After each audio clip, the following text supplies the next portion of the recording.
So today I'm going to talk about self-deception and how it relates to our sexuality. So in my last video about self-deception, I said that the ultimate deception, right, is that we are not the creators of our reality. Another way to say that is the ultimate deception is that everything is not one. There is no inner and outer.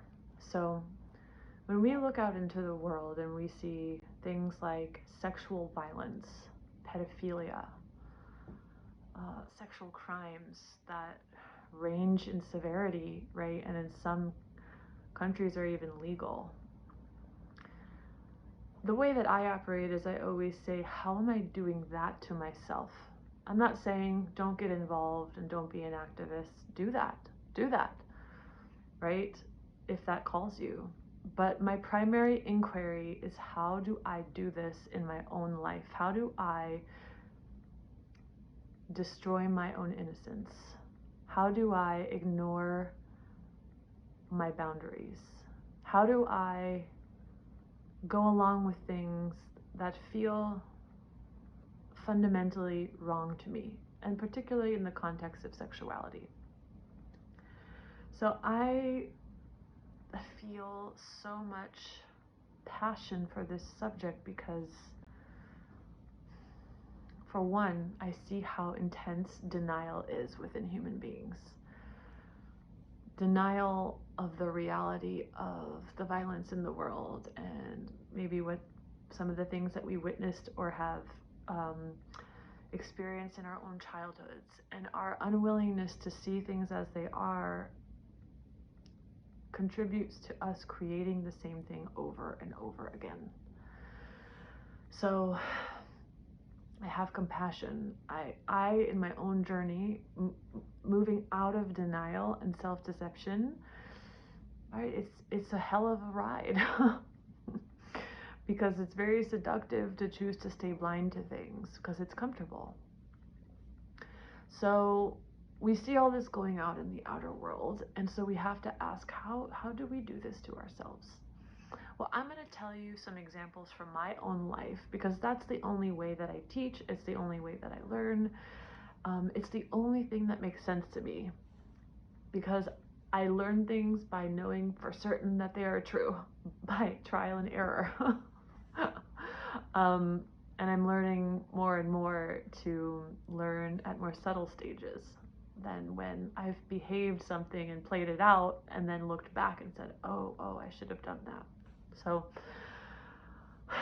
this is a common thing, right? So let's say we're in a relationship, a marriage, or any kind of long committed relationship, and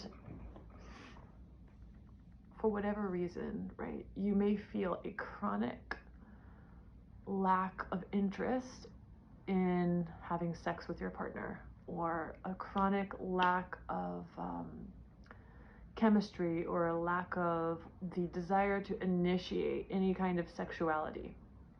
And I want to say unequivocally and very clearly that that is not something that you should ignore. And why do I say that?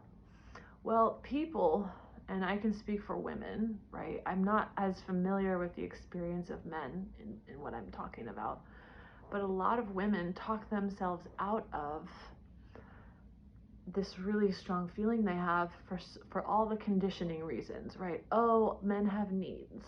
I should have sex when I don't want to because other people have needs that I need to supply. Well, it must be my fault. It must be something wrong with me. You know, if I was a good woman, a good person, a good partner, if I was loyal, if I cared about that person, I would go against myself. Right? This is, I'm putting words to this pattern that many people are telling themselves. And on a soul level, there's big consequences to that, because we are ignoring, right? I have said that self-deception is the lowest vibration in the universe, because when we receive real-time information about something and we ignore it, we're ignoring God. We're ignoring the light. We have we have not yet chosen the light, right? We've chosen to remain in the dark because it's comfortable. Staying blind is comfortable. Being in denial is comfortable, right? Not upsetting the apple cart is comfortable. Always keeping the peace is comfortable. Not facing the fact that I might be in a really abusive relationship is comfortable, right? And then I always ask, well, if you got yourself into an abusive relationship, you knew it from the beginning on some level, and you agreed to it, and you moved into it. So sexuality and the presence of chemistry is such a wonderful indicator of alignment. So sometimes you're in a relationship and the lack of chemistry doesn't mean you're with the wrong person. Maybe you have the wrong perspective about them. Maybe you've been having a chronically, but you see, even as I'm saying that, because I know that couples can do healing work and renew their chemistry and reignite their passions and everything. But in my experience, right, even when I try to use my mind, I go to the mental and I see the positive aspects and I appreciate and admire someone. And I feel love for them even. I feel love for them. Even though all of those things are present, the body is still telling me something that I don't want to go through with this. And that is something that really, in my humble opinion, is information that should be listened to. And every single time in my life where I left a situation where that was the chronic pattern, and really there haven't been many. I haven't been in many relationships, but the ones that I've been in have been very devoted and long relationships. Every time I find out something after the fact that was like, oh, no wonder I wasn't feeling attracted to that. No wonder I wasn't feeling attracted to that. There's always like the universe, the God within you, the light. It's always trying to bring you closer to your highest joy, closer to your authenticity. So when we go against ourselves, when we cross our own boundaries, we are agreeing to stay in dynamics that are only serving our ego addictions, our need to be the damsel in distress, our need to be the victim, our need to be right? If you love to be right, oh my God, my ex-husband or my ex-wife, oh, they're a deceptive piece of shit, blah, blah, blah. Well, is staying in a relationship like that, is that payoff of being right more satisfying than the freedom that you would find if you just listened to your body-based knowing? The presence or absence of chemistry could be telling you so many things. It could be very well saying, this is not the right romantic partner for you. It could be saying, this is not the time. It could be saying, there's something going on with that person that you're really being guided to stay away from, right? You're smelling a rat, you're smelling danger. But because we glamorize the idea of being loyal and being glamorizing and pedestalizing the institution of marriage, and even this idea of staying and doing our best. Yeah, we have to do our best. We can't just walk away in unconscious energy and expect to create a better relationship. But really at the core, right, underneath all of our reactions and judgments and projections is one question. Am I being true to myself?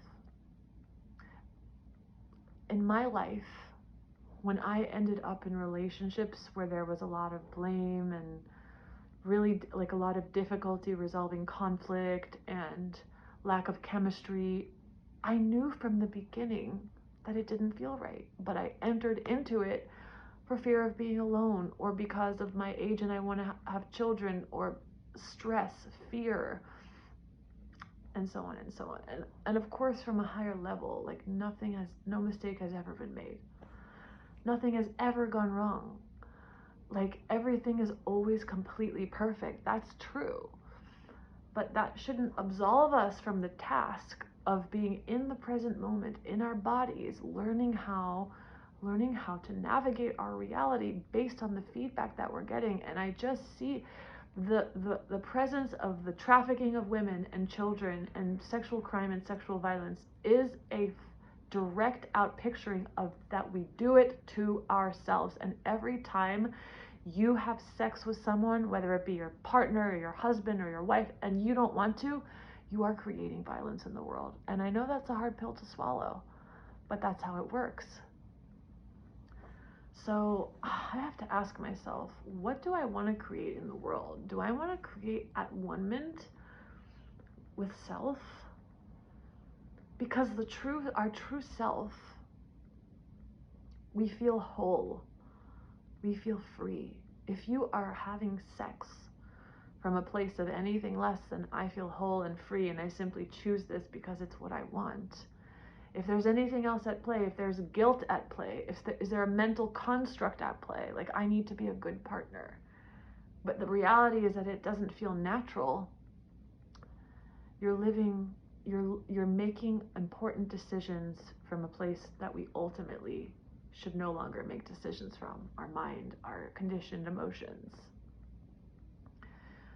So